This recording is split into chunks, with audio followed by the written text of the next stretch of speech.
ऋषिवर, एक प्रश्न है जो बार बार मन को कचोटता है। क्या उसका उत्तर मिल पाएगा? पूछिए राजमाता। ऋषिवर, एक संतान माता या पिता का पाप या पुण्य भोगती है, तो मुझसे ऐसा कौन सा पाप हो गया कि मेरे पुत्र और पुत्रवधू को वन की पीड़ाएं भोगनी पड़ी? माता, जिनके कर्म और जीवन चक्र अंतिम पड़ाव पर होते हैं, अर्थात जो अपना अंतिम जीवन जी रहे होते हैं, उन्हें अकारण भी कष्टों का भागी बनना पड़ता है और जीवन की यह अंतिम परीक्षा देनी पड़ती है। अर्थात मेरे पुत्रों के पुत्रों को भी ये असहनीय कष्ट भोगने पड़ेंगे? माते, संसार के हर प्राणी का भाग्य सूर्य देव की पुत्री माता छठी के हाथों लिखा जाता है। इसलिए नवजात शिशु की कुंडली 6 दिवस के बाद बनाई जाती है। आप तो साक्षात सूर्य देव के वंशज हैं, सूर्यवंशी हैं। यदि आपकी पुत्र वधुएं आपके पूर्वज सूर्य और उनकी पुत्री छठी माता की आराधना करें, तो भविष्य में उनकी होने वाली संतानों के भाग्य में सुख और समृद्धि आना अटल है। छठी माता की कृपा से शीघ्र ही इस राजमहल में पालना भी बंधेगा और किलकारियां भी गूंजेंगी।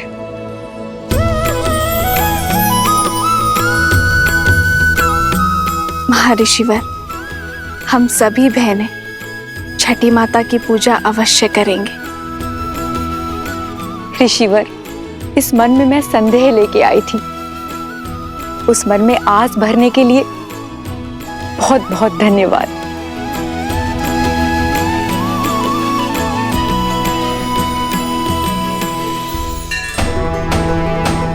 सुनो सुनो सुनो, 2 दिन के बाद हमारे श्री राम का राज्याभिषेक शुभ घड़ी में होने वाला है। सारी प्रजा को निमंत्रण है कि इस पावन अवसर पर उपस्थित रहे। सुनो सुनो सुनो। पूरा नगर पलके बिछाए आपका इंतजार कर रहा है। सभी के मुख पर आपका इनाम, आप ही के द्वारा स्थापित होने वाले सुराज्य की बात है। और महर्षि मुग्दल ने भी तो यही कहा कि इस समस्त राष्ट्र में सुराज्य आप ही स्थापित करेंगे। किंतु ये सुराज्य है क्या?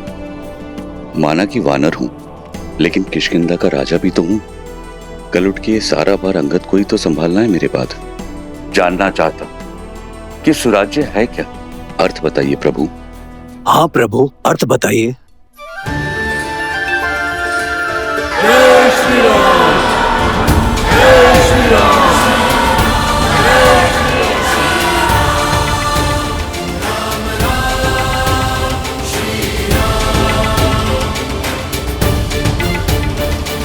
सुराज्य का अर्थ जानना था ना मित्र।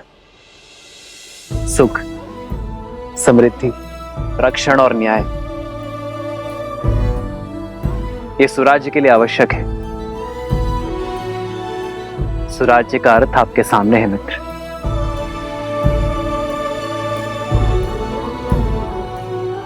प्रजा के मुख पर जब खुशी हो, क्या वही स्वराज्य कहलाता है? जब राजा को देख प्रजा के मुख पर प्रसन्नता हो, वो सामान्य राज्य है। प्रजा के चेहरे पर जो स्मित है, वो एक सुखद बदलाव और समृद्ध भविष्य की अपेक्षा है। प्रजा को आशा होती है कि राजा उनके दुख सुनेगा, उनकी पीड़ा हरेगा। पर सुराज्य वो जब प्रजा को देख राजा के मुख पर प्रसन्नता हो, राजा को संतुष्टि हो कि वो अपनी प्रजा की अपेक्षाओं को पूर्ण कर पाया है। जब राजा को यह विश्वास हो कि वो अपनी प्रजा के जीवन में बदलाव लाने में सक्षम है, वो है सुराज्य। प्रजा को देख एक राजा तब मुस्कुराता है जब वो जानता है कि ना राजा के मन में कोई प्रश्न है, ना ग्लानि है, ना पीड़ा है, और ना ही उसके प्रजा के मन में। आज मेरी प्रजा के मुख पर स्मित है। मैं अपनी प्रजा की अपेक्षाओं को पूर्ण कर सुराज्य को अवध में लाना चाहता हूं मित्र। और जब यह क्षण आएगा तब मेरे मुख पर स्मित होगा। आओ मित्र। जय श्री राम, जय श्री राम, श्री राम, श्री राम, जय श्री राम, श्री राम, श्री राम, राजा राम, श्री राम।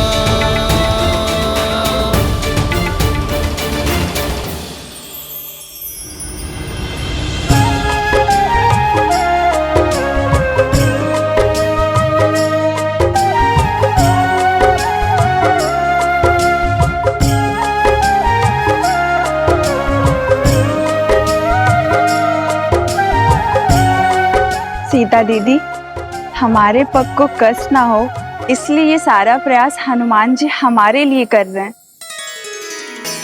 किंतु हमें ये सब भा नहीं रहा।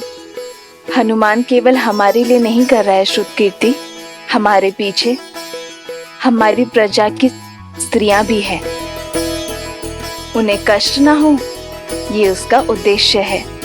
हाँ दीदी, पर ये सब केवल हमारे कारण ही हो रहा है ना? हाँ, ये आरंभ है और इसे रोज का नियम बनाना होगा। प्रातः की शुरुआत कहीं ना कहीं से तो होगी ना। स्वच्छता केवल धूल कंकड़ का निवारण नहीं करती, एक स्वस्थ जीवन की नींव भी रखती है। जब राज्य के लोग स्वस्थ होंगे तो हमारा राज्य भी स्वस्थ होगा।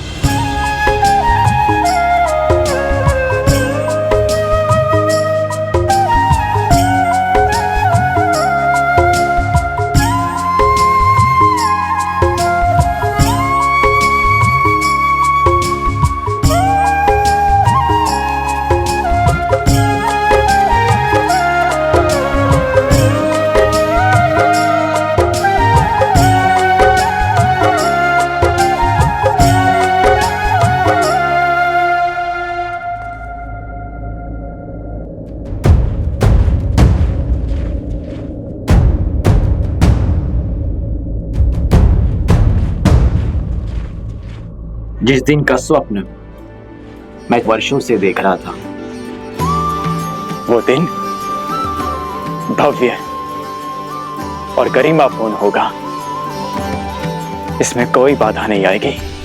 मित्र, आपके राज्य अभिषेक की पावन घड़ी, उसमें सेना का नियोजन, क्या आपकी प्रजा के मन में भय का निर्माण नहीं होगा कि होने वाले राजा अपने राज्य अभिषेक से पहले सुरक्षा का प्रबंध कर रहे हैं कि कुछ अघटित ना हो? प्रजा और राज्य का रक्षण एक राजा का प्रथम कर्तव्य होता है मित्र। राज्य की सुरक्षा केवल आक्रमण के बाद ही नहीं,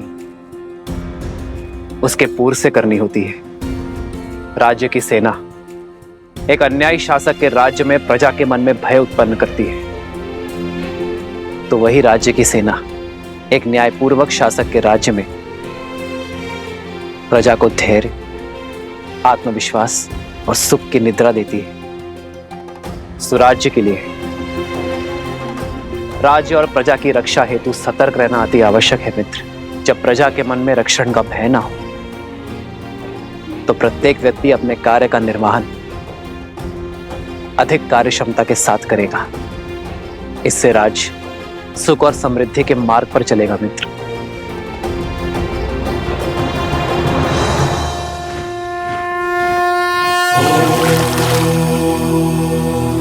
शांति शांति शांति।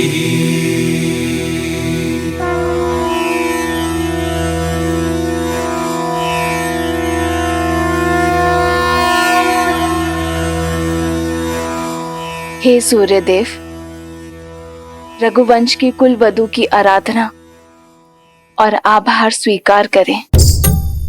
हे छठी मैया, ये समस्त राज्य हमारी संतान है, इनका भविष्य सुखमय और समृद्ध बनाइए।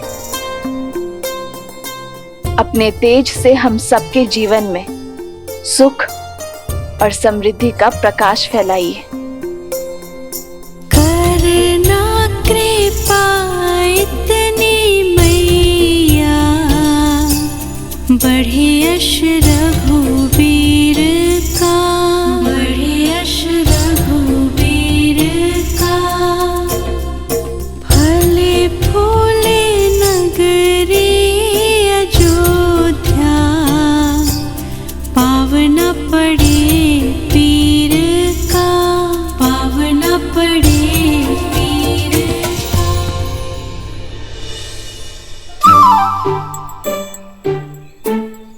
कौन है ये उद्दंडी?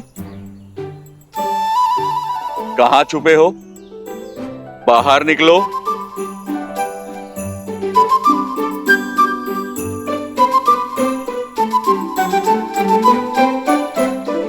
क्षमा कीजिए प्रभु। किस बात की क्षमा? वो हमारी गेंद आपको क्षति पहुंचाएगी।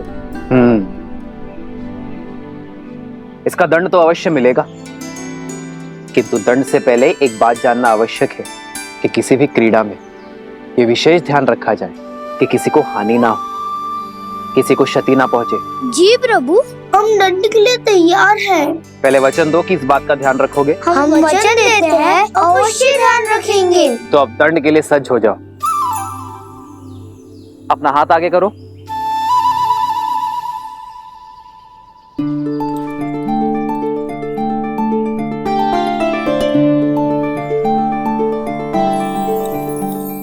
ये हमारे लिए। हाँ, तुम्हारी प्रामाणिकता के लिए। तुम दोनों छुपकर भाग भी सकते थे, परंतु तुम बुलाने पर आए, अपनी भूल स्वीकार कर दंड का सामना भी किया। यही प्रामाणिकता जीवन भर बनाए रखना। चलो अब एक और खेल खेलते हैं। ये देखते हैं कि तुम सब में सबसे वेग से कौन दौड़ता है। भागो।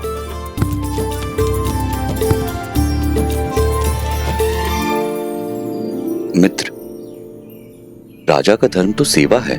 आपने जो इनको ये धन दिया, ये ना लगे कि आप अपने धन का प्रदर्शन कर रहे हैं। जब राजा अपने स्वर्ण और रत्न का प्रदर्शन करता है, तब प्रजा का राज्य के प्रति शक्ति और सामर्थ्य बढ़ता है। मित्र, एक राजा के लिए रत्न प्रदर्शन जितना आवश्यक है, उतना ही घातक धन का मोह है।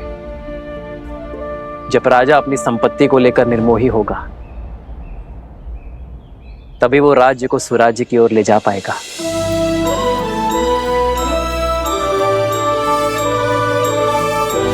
राजा की संपत्ति पर प्रजा का गर्व और राजा के लिए भार हो, यही सुराज्य का सार है। जब राजा अपनी संपत्ति पर गर्व ना करे और उसे अपने कार्यों में प्रयोग करे, तभी राज्य सही अर्थ में सुराज्य होता है।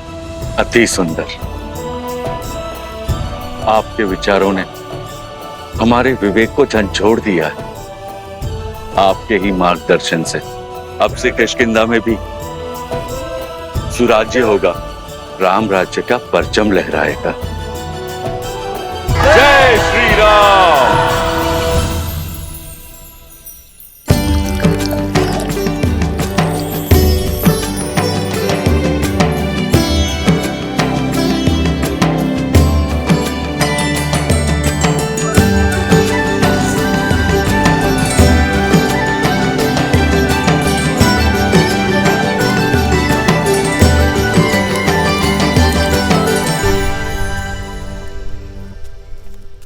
अपराधी हो तुम सब।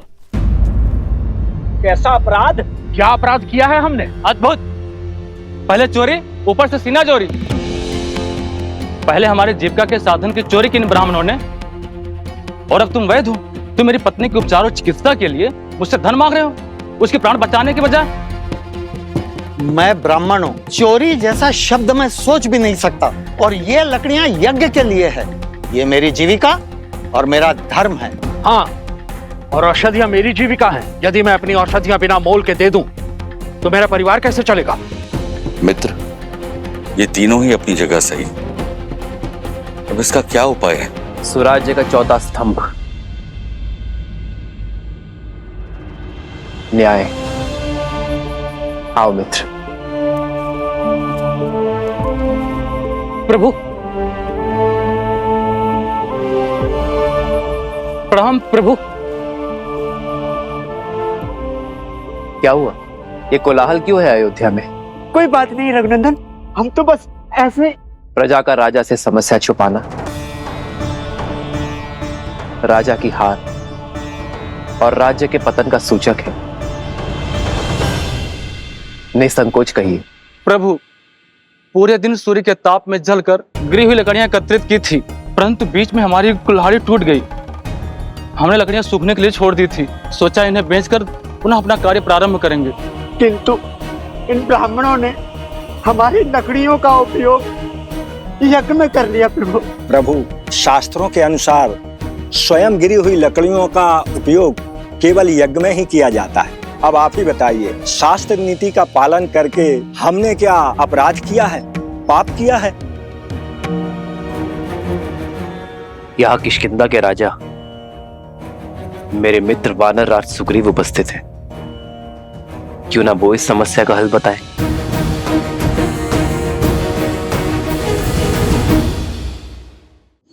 वही सत्य, इन ब्राह्मणों का कोई दोष नहीं। ना आप असत्य कह रहे हैं, ना आपने कोई अपराध किया है, ना हमारे वैद्यराज का कहना गलत है। प्रभु, अगर कोई गलत नहीं है तो ये कलेश क्यों? इसका समाधान क्या है प्रभु? शास्त्रों के अनुसार यज्ञ में स्वयं गिरी लकड़ियों का ही उपयोग करने का निर्देश है, इसलिए ब्राह्मण निर्दोष है। किंतु ब्राह्मणों के लिए न्याय वनवासियों के अन्याय का बन बना, और वनवासियों का अन्याय वैद्यराज के अन्याय का कारण। वनवासियों की आजीविका का साधन उनसे छिन गया, उनका जीवन चक्र हिल गया। ऐसे में उन्हें पुनः सशक्त करने का दायित्व किसका है? भूल समझ में आ गई प्रभु, यह समाज का कार्य है। यज्ञ के उपयोग में मिलने वाली सुविधा का मूल्य देना हमारा धर्म है, और इसीलिए वनवासियों को नई कुल्हाड़ियां हम देंगे। अपना कर्तव्य हम निभाएंगे। प्रभु, हमारे न्याय का आधार धर्म हो चला था, इसीलिए हम भटक गए थे, जबकि हमारे धर्म का आधार न्याय होना चाहिए। मित्र, आज ये घटना आपके समक्ष हुई, इसीलिए ये न्याय हुआ, परंतु तुम्हारी अनुपस्थिति में ये हुआ तो क्या करोगे? जिन्हें आवश्यकता है पहले उनकी सहायता करेंगे। मित्र, आप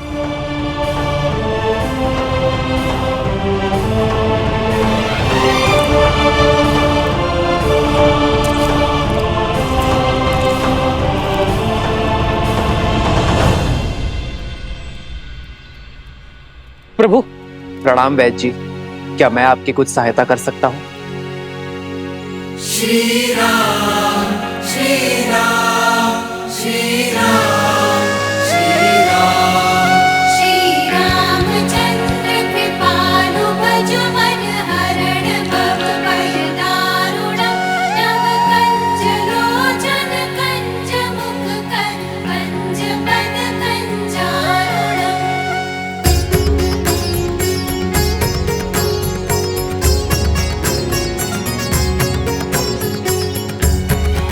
मृत्यु अवश्य ही परमात्मा के हाथ में है, किंतु जब किसी की मृत्यु को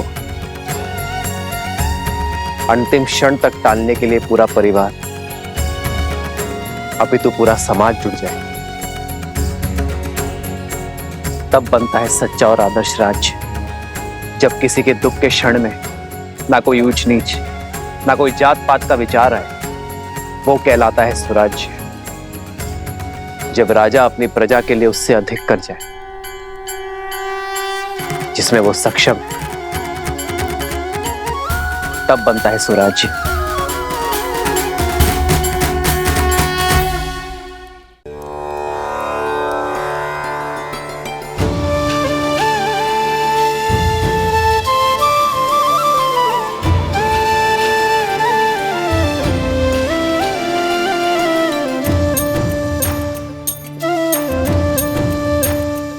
नहाए खाए के अर्थात स्नान और भोग के साथ छठ पर्व का पहला दिन प्रारंभ होता है। इस भोग को खाने के बाद हमें 36 घंटों का व्रत रखना होगा। अर्थात परसों भोर। ये व्रत शांति के लिए है। जहां शांति हो वहां सुख और समृद्धि अपने आप आ जाती है। ये राज्य मेरा परिवार है और इसकी शांति की कामना करती हूं मैं छठी माँ।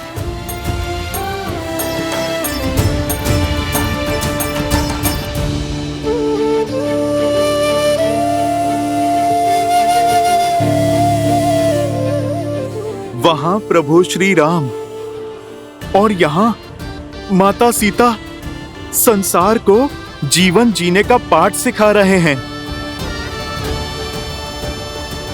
इतने से समय में इतना कुछ सीखकर मैं तो धन्य हो गया।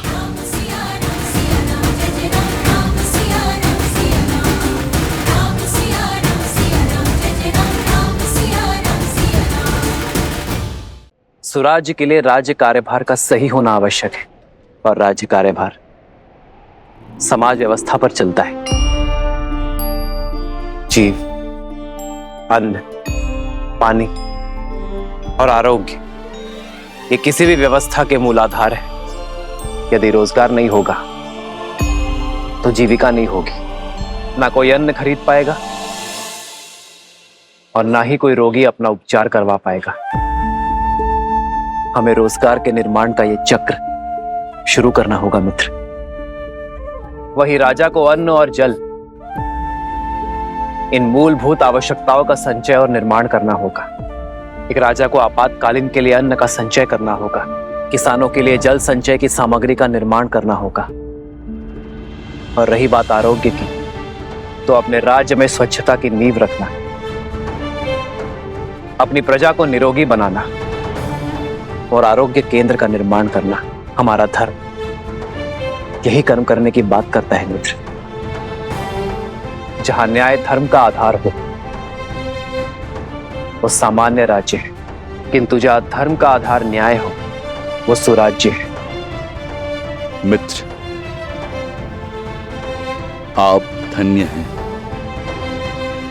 अब चले मित्र, छठ पर्व में सूर्य को अर्घ देने का समय हो गया है। जैसी आपकी आज्ञा।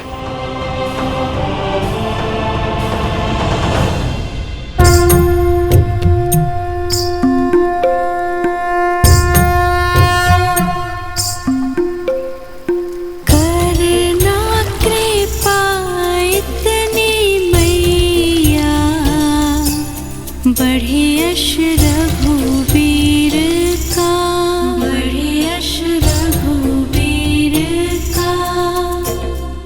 फले फूले नगरी अजोध्या। मेरे श्री राम सदा सदा के लिए अयोध्या के होने जा रहे हैं। राज्याभिषेक के इस शुभ दिन पर उन्हें आशीर्वाद दीजिएगा छठी मैया। पीर का पावना पड़े पीर का, सुत हो रघुवंश के खेवैया, तेजस्वी सूर्य सा, तेजस्वी सूर्य सा।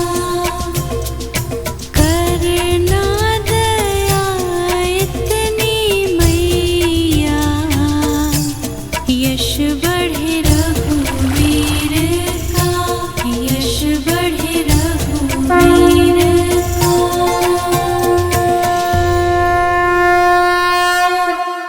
आओ राम, तुम्हारे लिए कलेवा परोस दिया है। तुम्हारा प्रिय दही भात और राजभोग सब है, ग्रहण करो।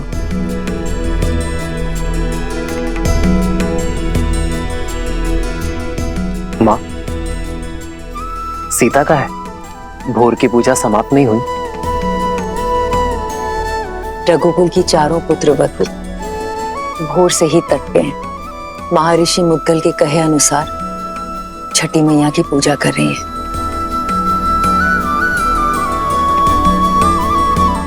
कल तुम्हारा राज्याभिषेक है राम। कल के पश्चात बहुत से कर्तव्य, बहुत से दायित्व निभाने हैं तुम्हें।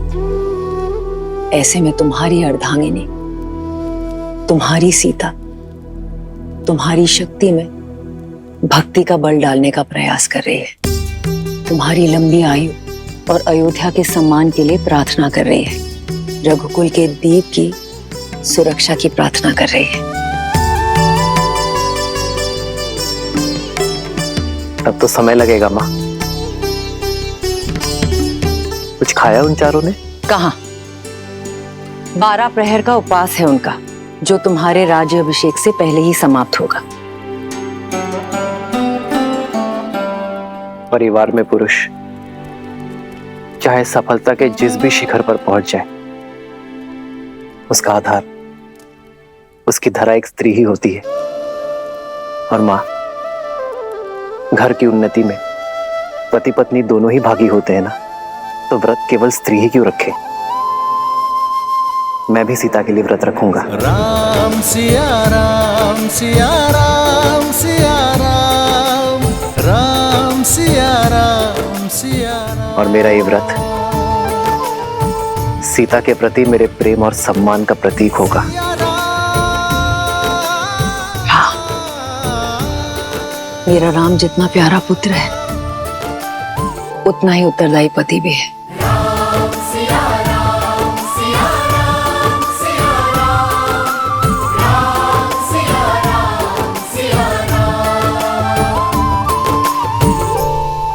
प्रणाम ऋषिवर। कल सुबह सूर्य की पहली किरण के साथ ही श्री राम का राज्याभिषेक होगा और श्री राम जैसा धर्मात्मा राजा पाकर ये धरा धन्य हो जाएगी।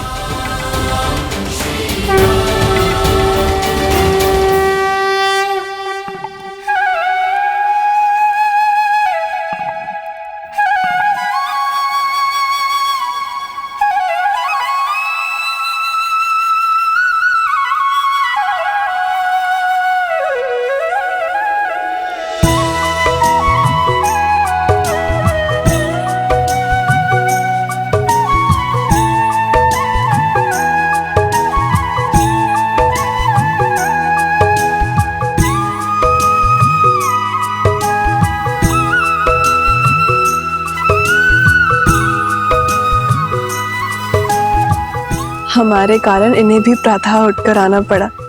बेचारे, लगता है अभी भी मीठी निद्रा के स्वप्न देख रहे हैं।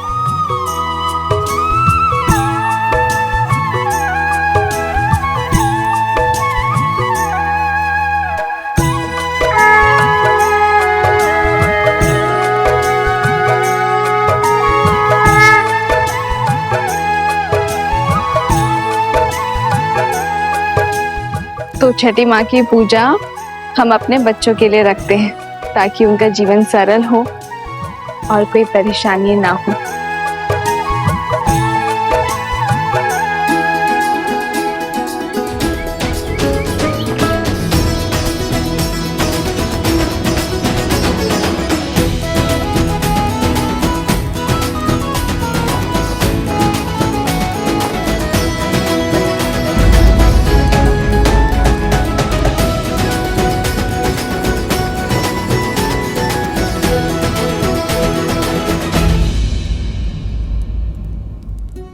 पिछले 14 वर्ष से हमें जिस दिन का इंतजार था, तुम उसका भाग नहीं बनना चाहती हो।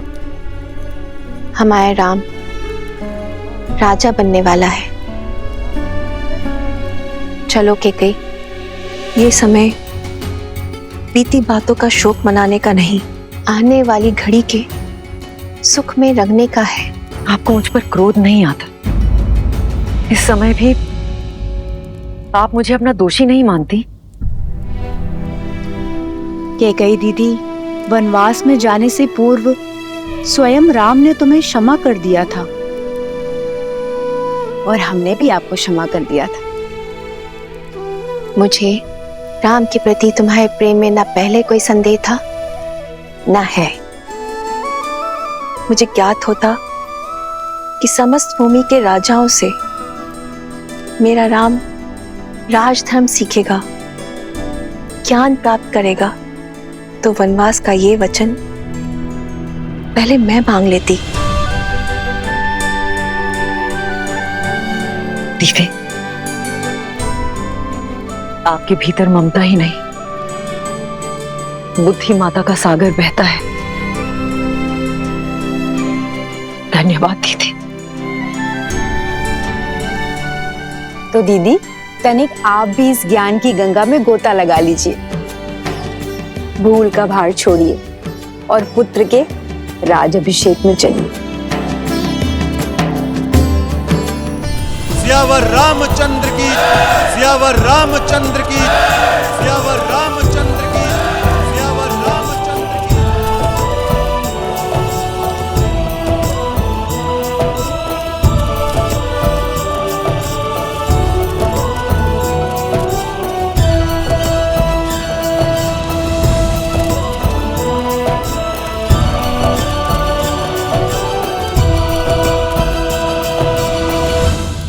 सियावर रामचंद्र की, सियावर रामचंद्र की, सियावर रामचंद्र की, सियावर रामचंद्र की।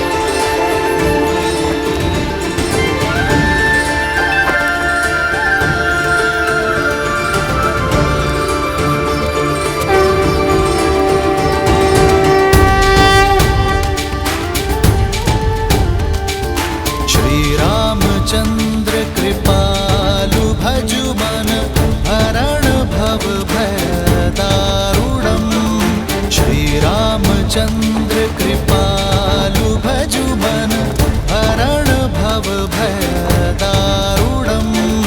नव कंज लोचन कंज मुख कर कंज पद कंजारुणम्। और हम राजगुरु वशिष्ठ के आने तक अयोध्या को तनिक और प्रतीक्षा करनी होगी। तब तक आप माताओं का आशीर्वाद ले लीजिए। आइए। अमित छवि नव नीला नीरज सुंदरम।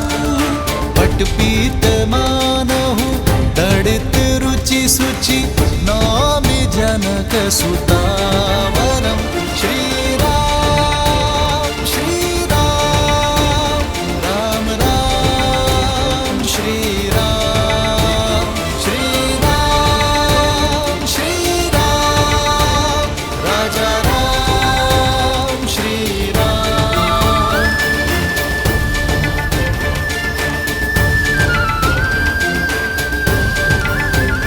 श्री राम श्री राम राम राम श्री राम।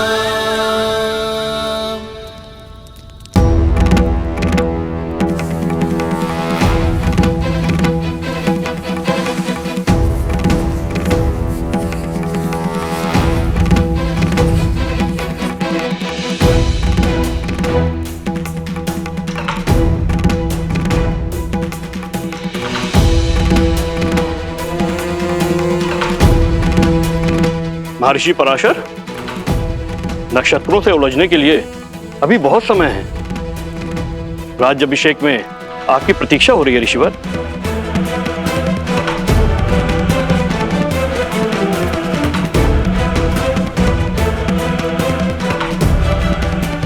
आप इतने गंभीर क्यों हैं ऋषिवर? क्योंकि ग्रहों के संकेत ठीक नहीं है। जब किसी के भाग्य में राहु की छाया पड़ जाती है तो असुरी माया कोई ना कोई कष्ट जरूर देके जाती है। मुझे राम पर विश्वास है। यदि भाग्य में संघर्षों का भंवर है तो वो भी स्वीकार है। और मुझे विश्वास है कि अयोध्या के नए राजा इस भंवर से भी अवश्य पार होंगे। एक राजा के जीवन का संघर्ष उसकी संपूर्ण प्रजा को भोगना पड़ता है। इस राज्य अभिषेक के समय की कुंडली में यह स्पष्ट है कि एक महाअसुरी शक्ति अयोध्या में प्रवेश करने वाली है।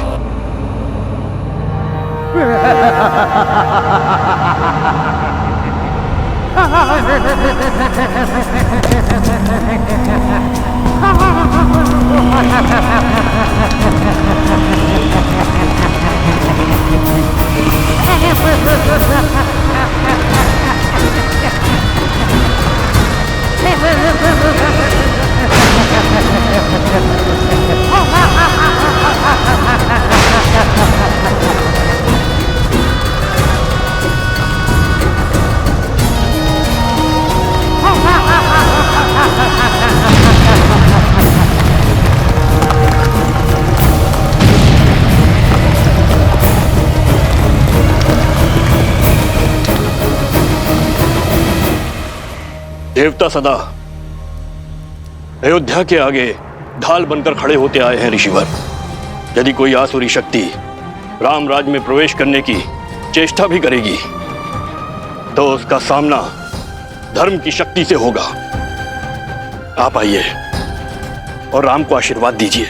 शुभ घड़ी में कुछ ही समय शेष है। आशा करता हूं कि इस बार भी आपके विश्वास की जय हो।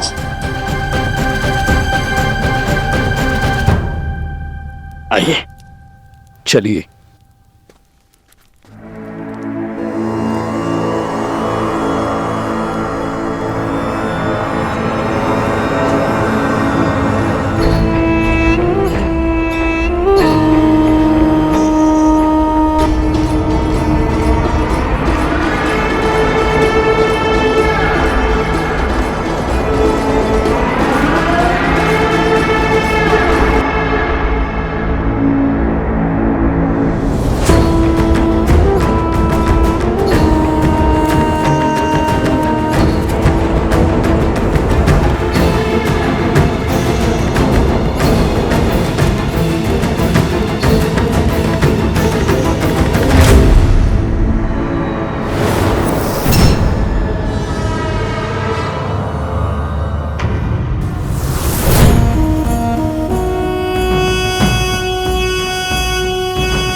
अरे शीघ्र चलो,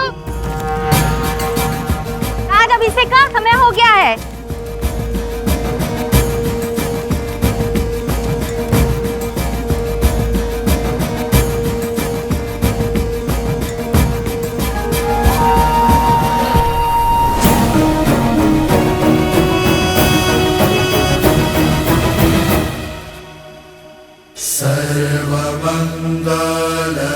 सर्वमंगलमांगल्ये शिवे सर्वार्थसाधिके शरण्ये त्र्यंबके गौरी नारायणी नमोस्तुते। माता, जीवन के पग पग पर आपने महादेव का साथ दिया है। आशीर्वाद दे कि वैसे ही मैं भी सदा अपने श्री राम का साथ दे सकूं। सुख दुख की हर घड़ी में मैं राजा राम की पत्नी के रूप में सभी दायित्व निभा सकूं।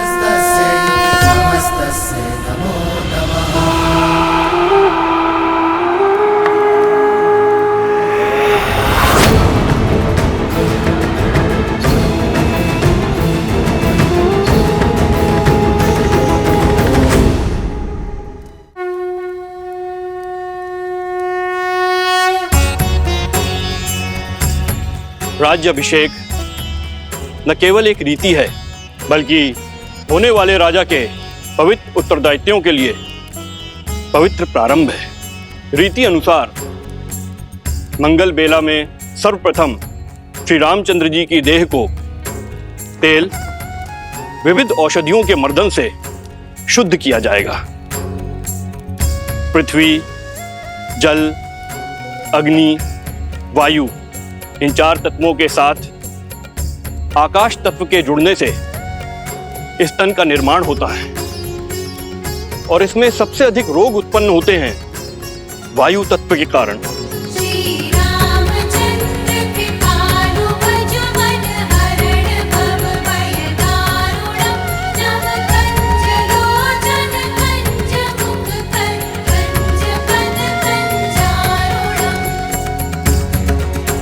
वायु न केवल चलने या कार्य करने की शक्ति है बल्कि मन में उत्पन्न होने वाले विचारों की अभिव्यक्ति भी है। मन के मैल के कारण ही समस्त संसार में पाप, अपराध और दुराचार होते हैं।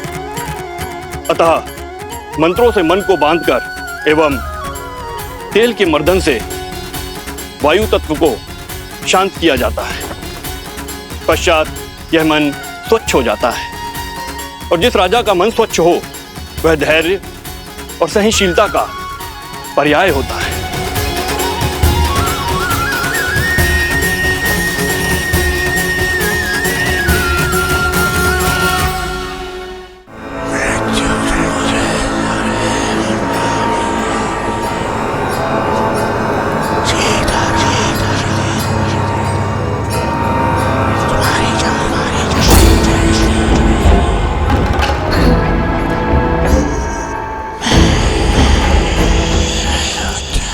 ना जाने कौन फड़फड़ाया जा रहा है।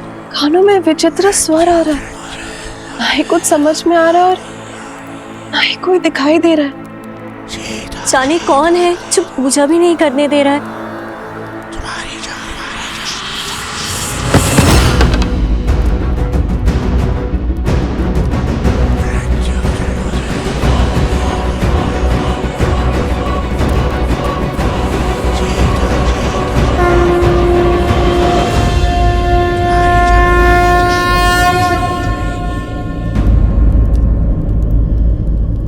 क्या हुआ उर्मिला, इतनी विचलित क्यों हो तुम? दीदी आपको ये ध्वनि नहीं सुनाई दे रही? कैसी ध्वनि? मुझे तो कुछ सुनाई नहीं दे रहा है।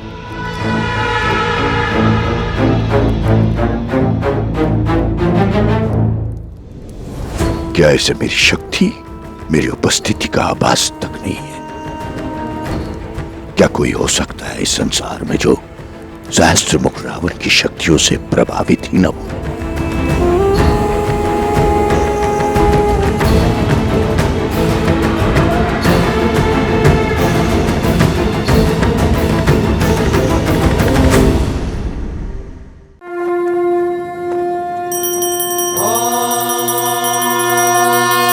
स्वस्ति न इंद्रो वृद्धश्रवाः स्वस्ति न पूषा विश्ववेदाः स्वस्ति नस्ताक्षो अरिष्टनेमि स्वस्ति न बृहस्पतिर्दधातु।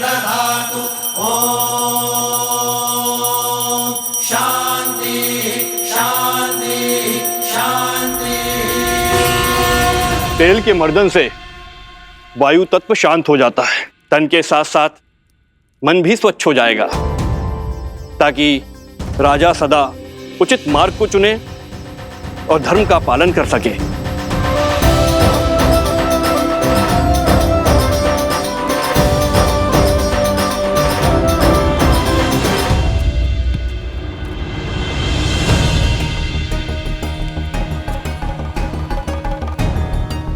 ये क्या हनुमान, आपका पग स्थिर क्यों नहीं?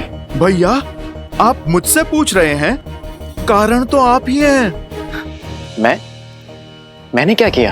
भैया आप तो भूल ही गए, जब मैं लक्ष्मण भैया के लिए संजीवनी बूटी का पर्वत उठाकर ले जा रहा था, आप ही का तो बाण लगा था मुझे। बस ऊपर आकाश से धरती पर धन से गिरा। भरत भैया बड़ी विकट मोच आई थी मुझे इस पैर पे। परंतु उसके पश्चात तो आपने अपने बल और बुद्धि की पराकाष्ठा पार कर दी थी। पूरा का पूरा युद्ध लड़ा है आपने। उद्देश्य की पुकार में पीड़ा की चिंता कहाँ स्मरण रहती है लक्ष्मण भैया। आपके पग को भी तेल मर्दन करवाना पड़ेगा हनुमान। भरत भैया आपका विचार तो बहुत अच्छा है, मेरी भी यही इच्छा थी। उचित है, मैं आपको वेधशाला भिजवा देता हूँ। भरत भैया उसकी आवश्यकता क्या है? इतना तेल प्रभु को छूकर व्यर्थ जा रहा है। यही उपयोग में मैं ले लेता हूँ। तेल का तेल, उस पे प्रभु के स्पर्श का मेल, स्वर्ण पे सुहागा।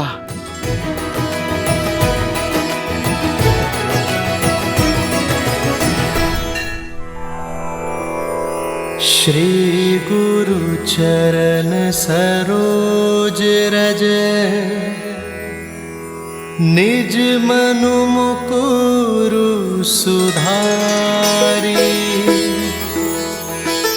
बरनउँ रघुबर बिमल जसु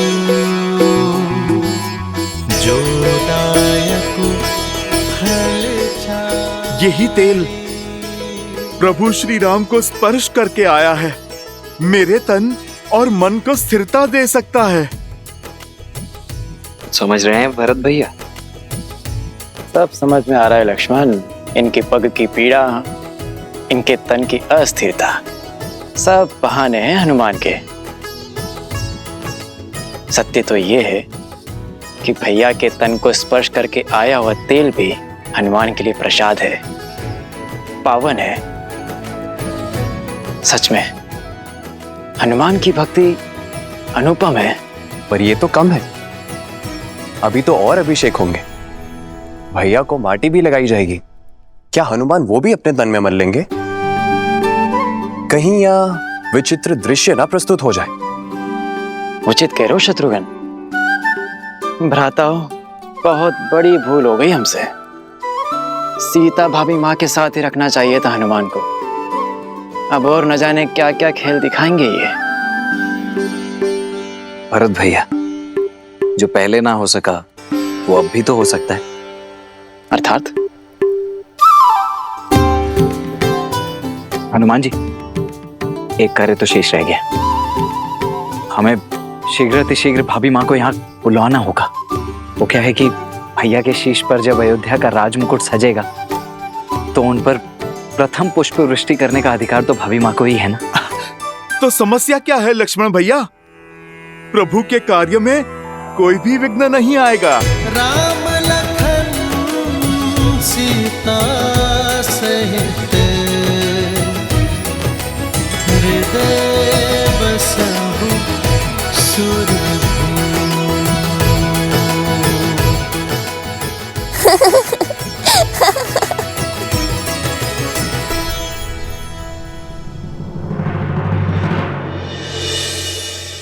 क्या हुआ देवी? इस शुभ अवसर पर महर्षि पराशर के गंभीर मुखमुद्रा का कारण सोच रही हूँ। कदाचित उन्होंने नक्षत्रों और नियति की चाल को पढ़ दिया है। स्त्री के सम्मान का प्रश्न है महादेव। मुझे सीता को दिव्य सिंदूर रूपी अस्त्र जाकर देना ही होगा। माता, दिव्यता का सिंदूर से क्या संबंध? सिंदूर न केवल माथे पे लगा लाल रंग है और न ही किसी स्त्री के विवाहिता होने का प्रतीक। स्त्री अपने मांग में सिंदूर के साथ विवाहित जीवन के सुख, समृद्धि और स्वास्थ्य के रंगों को भी भरती है। सिंदूर एक ऐसी ढाल है जो सभी प्रकार की नकारात्मक ऊर्जाओं से पति और पत्नी के संबंधों की रक्षा करता है, भीतर और बाहर के सभी द्वंद्वों का अंत करता है। जिस प्रकार श्री राम को युद्ध के समय भिन्न भिन्न प्रकार के शस्त्रों और अस्त्रों से सुसज्जित किया गया था, अब समय आ गया है देवी सीता को भी वैसे ही सज्ज करने का, क्योंकि शीघ्र ही एक और असुरी शक्ति चुनौती देने वाली है। और इस बार युद्ध केवल श्री राम को ही नहीं, देवी सीता को भी लड़ना होगा। अब जाइए देवी, समय अत्यंत कम है।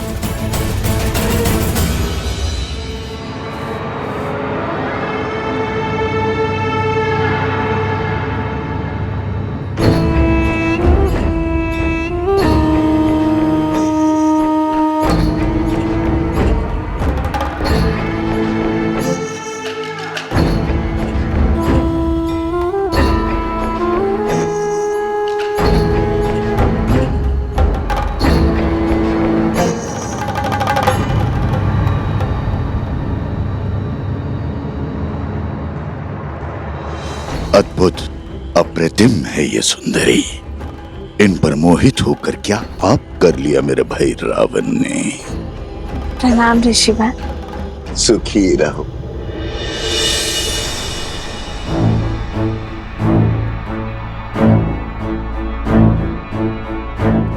तुम्हारी सखिया कुछ विचलित लग रही है। हाँ ऋषिवर, इन्हें कुछ विचित्र स्वर सुनाई दे रहा है, किंतु मुझे कोई अनुभव नहीं हो रहा। अद्भुत। ब्रह्मांड में निरंतर अनेक ध्वनियां गूंजती रहती हैं। शब्दों और विचारों की तरंगे उठती रहती है। दुर्भाग्य होता है उन लोगों का जो उसे सुन नहीं पाते। कोई बात नहीं,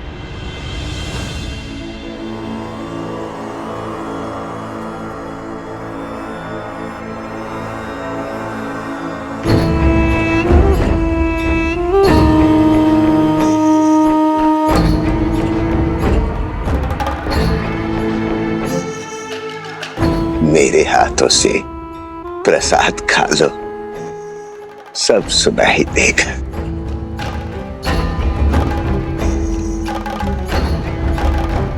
लो।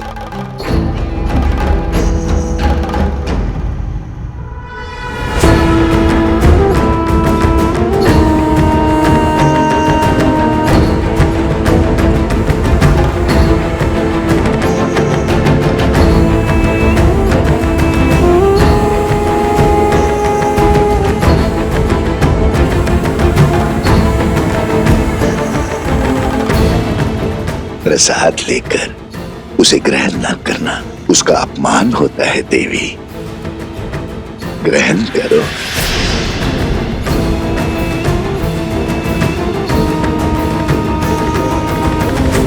क्या हुआ, कोई संदेह? संदेह नहीं, समर्पण है ऋषिवर। श्री राम के राज्याभिषेक के लिए मैंने व्रत रखा है। आज राज्याभिषेक के बाद ही मैं छठी पूजन का व्रत खोलूंगी। क्षमा कीजिएगा ऋषिवर, किंतु मैं ये प्रसाद अभी ग्रहण नहीं कर पाऊंगी। प्रणाम। कल्याण हो।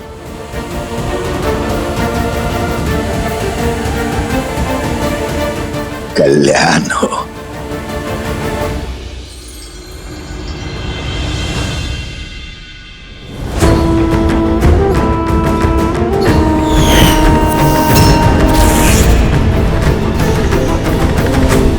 तेल अभिषेक संपन्न हुआ, अब मृदा अभिषेक आरंभ हो।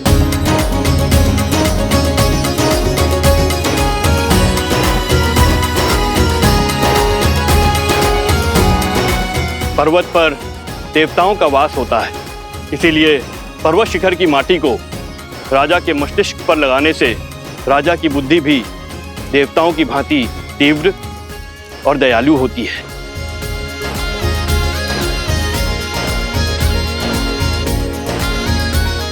राजमहल के आंगन की माटी में शौर्य की गाथाएं, वीरों का रक्त घुला होता है और इस माटी को हृदय से लगाने से भावी राजा का मन दृढ़ होता है। जिसके मस्तिष्क में दृढ़ता हो और हृदय में दया हो, वही राजा प्रजा की सेवा कर सकता है, उसे संतान की भांति पाल सकता है। जय श्री राम, जय श्री राम, जय श्री राम, जय। अच्छा हुआ लक्ष्मण, हनुमान को सीता भाभी माँ को लेने भेज दिया, अन्यथा हनुमान तो यहाँ माटी स्नान कर रहे होते अभी।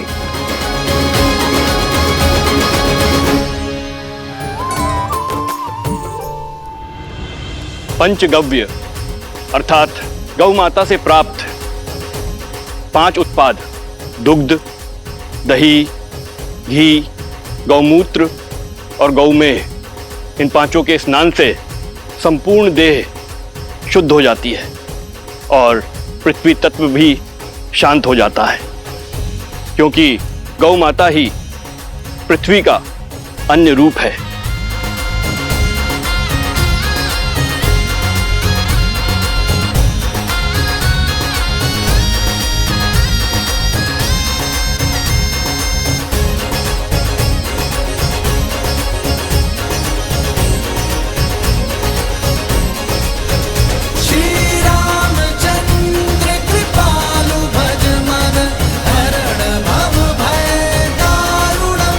नव कंजनो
रामचंद्र की, सियावर रामचंद्र की, सियावर रामचंद्र की, सियावर रामचंद्र की।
राज्य अभिषेक लगभग संपन्न होने वाला है,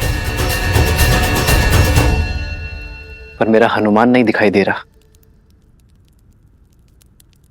कहाँ है हनुमान? लाल देह लाली लसे अरुधरि लाल लगू, वज्र देह दानव दलत, जय जय जय कपीसु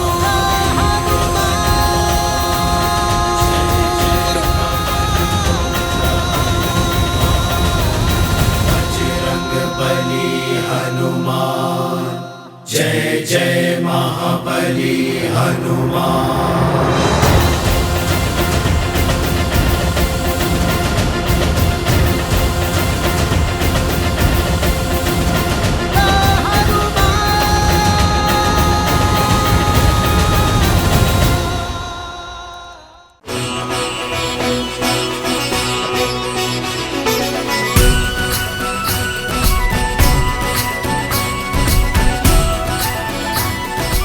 सियावर रामचंद्र की, सियावर रामचंद्र की, सियावर रामचंद्र की, सियावर रामचंद्र की।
राज्य अभिषेक लगभग संपन्न होने वाला है,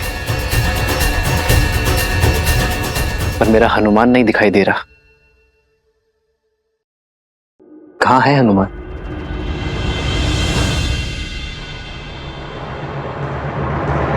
लाल देह लाली लसे अरुधरि लाल लगू, वज्र देह दानव दलत, जय जय जय कपीसु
इसे अपने मस्तक पर धारण करने से श्री राम की आयु बढ़ती है, मन में उनके लिए प्रेम बढ़ता है और समाज में उनकी प्रतिष्ठा।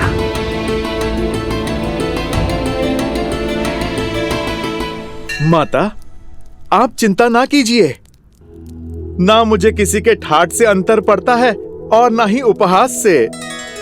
मेरे लिए मेरे प्रभु का जीवन, उनका सम्मान, उनका मुझसे प्रेम महत्व रखता है। माता, आपने तो मुझे अनोखा मार्ग दिखा दिया। आपके मस्तक पे एक चुटकी सिंदूर लगाने से मेरे प्रभु का सम्मान इतना बढ़ गया। तो माता, आप सोचिए, मेरे प्रभु का सम्मान और प्रभु का मुझसे प्रेम अब कितना बढ़ेगा। क्योंकि माता, मैंने तो अपने रोम रोम को सिंदूर के रंग से रंग लिया है। मैंने तो अपनी पूंछ का भी एक छोटा सा भाग भी नहीं छोड़ा। तो माता, आप बताइए ना, इस लाल देह से मेरे प्रभु का जीवन और कितना बढ़ेगा।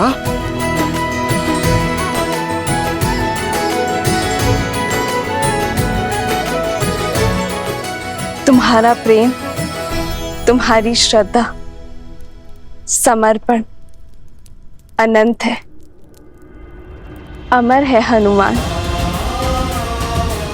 तुम चिरंजीवी रहोगे और जब तक तुम रहोगे, तुम्हारे हृदय में श्री राम का प्रेम सदा के लिए धड़कता रहेगा।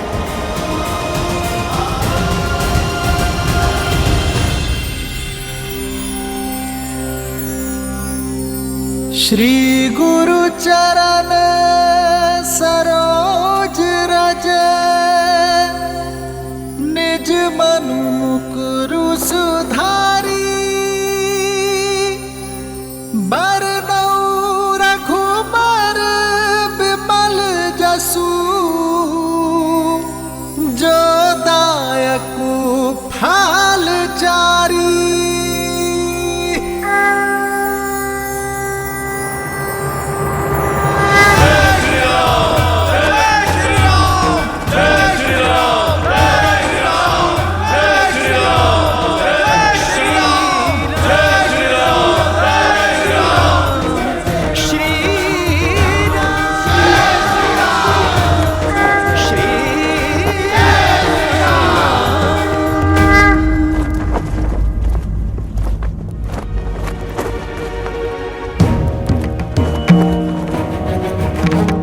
इस राज्य अभिषेक के समय की कुंडली में यह स्पष्ट है कि एक महाअसुरी शक्ति अयोध्या में प्रवेश करने वाली है।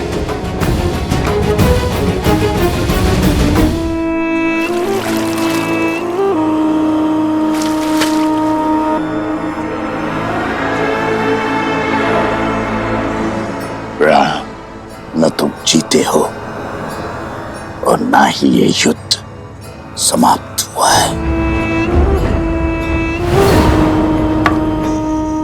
युद्ध तो अब पूरी तरह आरंभ हुआ है। मैं तन पर वार नहीं करूंगा राम, मैं मन में घुसकर वार करूंगा। बोलो, कैसे करोगे मेरा संहार?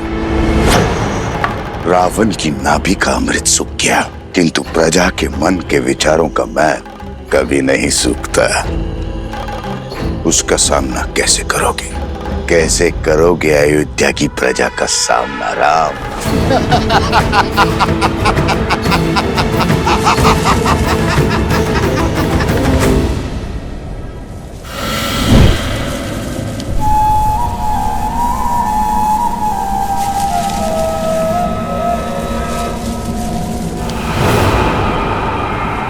भूल हो गई मुझसे, जो आपसे सहायता की आस कर बैठी मैं, आपके द्वार पर प्रतिशोध की भिक्षा मांग बैठी मैं। अपने हाथ पे हाथ धरे देखते रहे और वहां राक्षस राज्य का अंत करने वाला वो राम, उसका राज्य अभिषेक हो गया। पराजय है ये आपकी।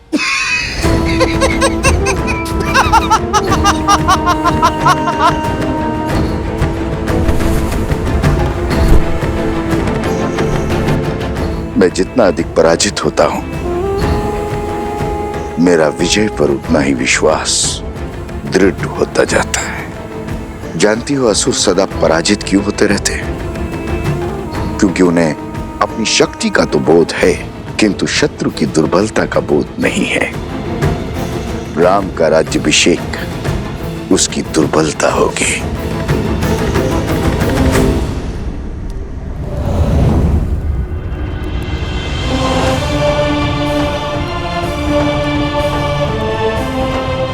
प्रणाम आचार्य। प्रणाम महर्षि। राज्य अभिषेक की कोटि कोटि बधाई हो अयोध्यापति, किंतु हर बधाई के साथ एक चुनौती जुड़ी होती। आपने पापियों का संहार तो किया, पाप का नहीं। दशानन को मारा, मगर उसकी सोच को नहीं। पाप की सोच एक ऐसा छलिया है जो बार बार स्वरूप बदलकर सामने आता और प्रहार करता है। मैं वार करूंगा तो राम प्रतिकार करेगा। मैं युद्ध में विश्वास नहीं रखता। मैं 1000 छोटे छोटे घाव में विश्वास रखता हूं, और वो घाव मैं उसे नहीं दूंगा, उसके अपने देंगे। और जब घाव अपने देंगे तो लाचार होगा और पीड़ा भी अधिक होगी। अर्थात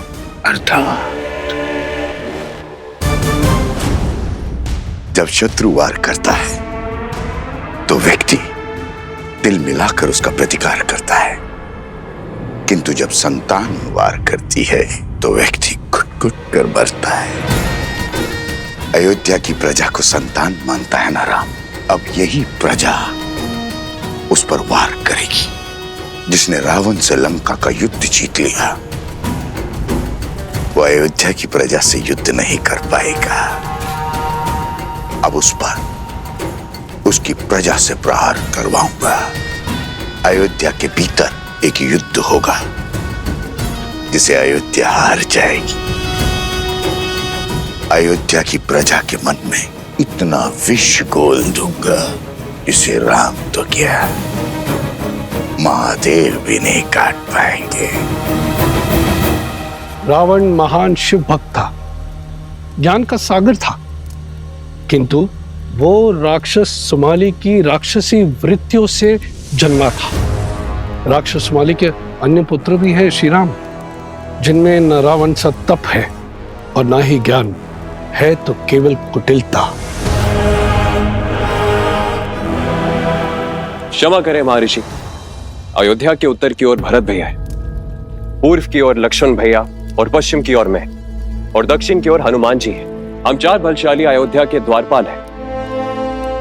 हमारे होते अयोध्या को किसका भय?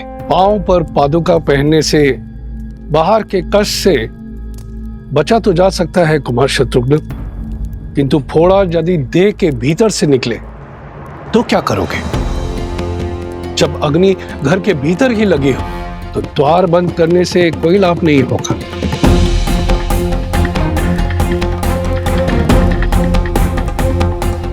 रावण के पापों का अंत तो हुआ है, लेकिन उसकी सोच का नहीं। जो विपदा आने वाली है उसके अस्त्र तलवार या भाले नहीं, असत्य, लोकवाद, झूठी निंदा, ये सब उसके अस्त्र है।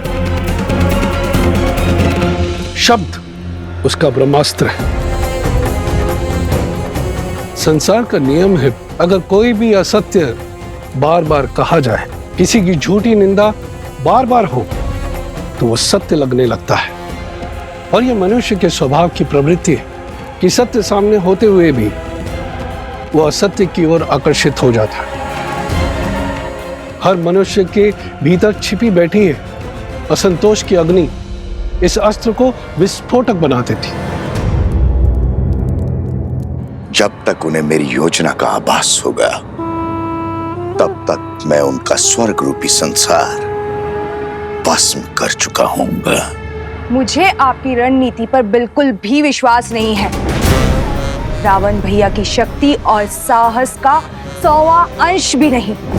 अपने शत्रु से 2-2 हाथ करने की स्थान पर जुआरियों की भांति कुचक्र रचना से अंत नहीं होगा उस राम का। शांत प्रिय बहन, शांत। मैं जानता हूं कि तुम्हें मेरी शक्तियों पर संदेह है, इसलिए तुमने अपनी सहायता के लिए किसी और को भी बुलवाया है। कौन है वो? हाँ, मैंने सहायता के लिए निस्थल के राजा भस्कर्ण और उनके पुत्र संहादमन को बुलाया है।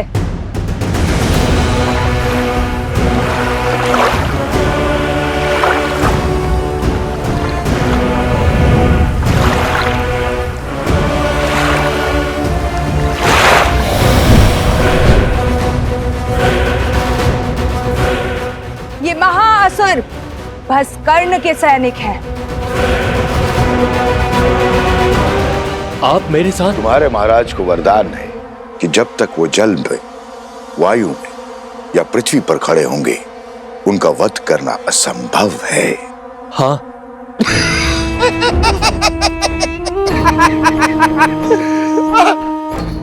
जाओ, करो युद्ध, किंतु एक बात स्मरण रहे, राम पर विजय केवल सहस्त्र रावण पा सकता है। जाओ, अपनी योजना को आकार दो।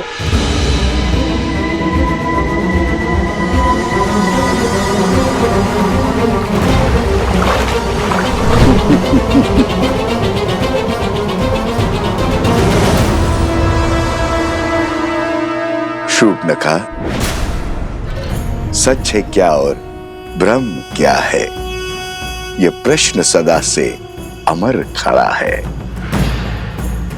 सहस्त्र मुखों की सहस्त्र बातें, इनसे भला कौन लड़ा है? आप यही गाते रहो और मैं अपना कर्तव्य निभाती हूं।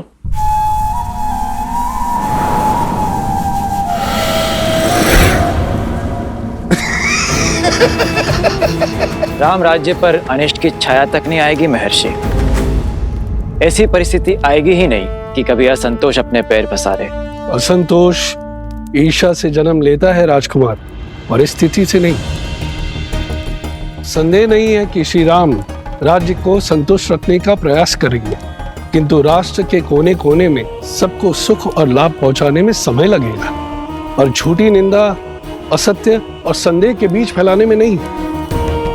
संदेह मन के किसी कोने में छिपकर घास के तिनकों की भांति तनिक सी निंदा से पोषित होकर बढ़ता रहता है, और हमारी अनुमति के बिना हमारी मति भ्रष्ट करता रहता है, और यही सहस्त्र रावण की शक्ति है।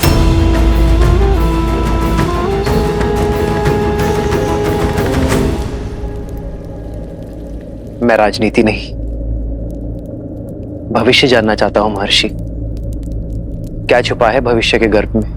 अव्यवस्था, अराजकता, विजय भी होगी, किंतु भयंकर पीड़ा और संघर्ष के बाद। मानव जीवन तो है ही दुखों और संघर्षों का सागर, इससे भय क्या? मैं तो अयोध्या के विषय में पूछ रहा हूं महर्षि।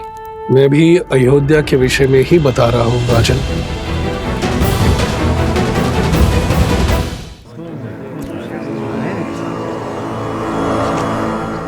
भैया सुना है, श्री राम ने सागर पर सेतु बनाया था, असंभव को संभव कर दिखाया था। देवी देवताओं की विशेष कृपा है हमारे महाराज के ऊपर। सुना तो यह भी है कि रावण कोई साधारण योद्धा नहीं था। कहते हैं युद्ध बहुत ही भयावह था और बहुत दिन तक चला। जंगल में मोर नाचा, किसने देखा? न मोर न युद्ध।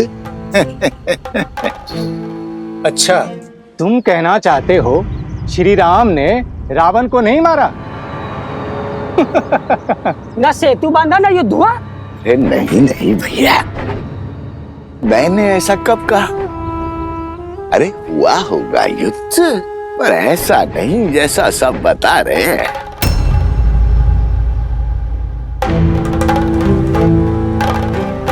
सागर तो पर्वत निगल लेते हैं, और उस पर यदि रावण इतना बलशाली था, 10 लोगों का स्वामी था, तो क्या वो सागर पर पुल बांधने देता? कदापि नहीं। तो क्या हमारे राघव असत्य कह रहे हैं? राम राम राम, ऐसा मैंने कब कहा भैया? अरे श्री राम गए होंगे लंका और रावण को ललकारा होगा, और रावण भी आ गया होगा रणभूमि में, और श्री राम ने एक बाण से उसका वध कर दिया होगा, बस।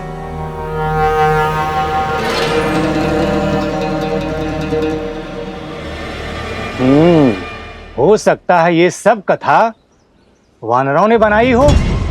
ऐसे ही बात का पतंगड़ बना दिया होगा। सत्य वचन भैया, सत्य वचन। ये कहानी अवश्य वानरों ने बड़ी बनाई है। श्री राम तो रघुकुल वंशज है, सोचा होगा श्री राम की यश की गंगा में हाथ धो लेते हैं।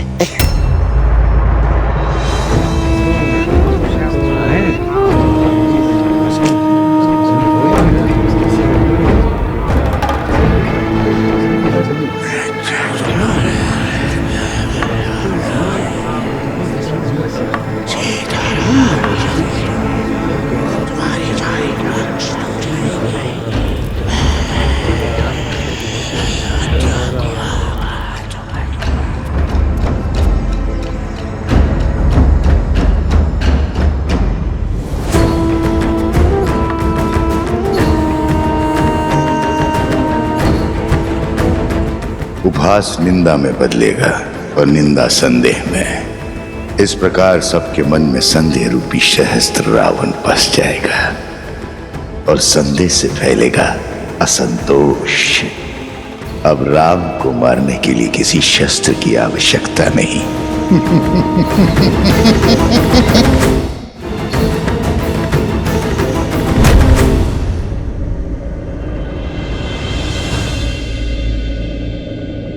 अरे क्या हुआ?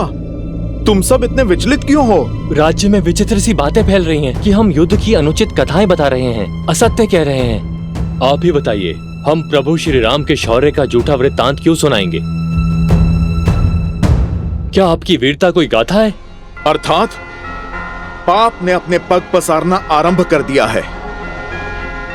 कौन है जो इस असत्य का डंका बजा रहा है? मुझे उसे खोजना ही होगा।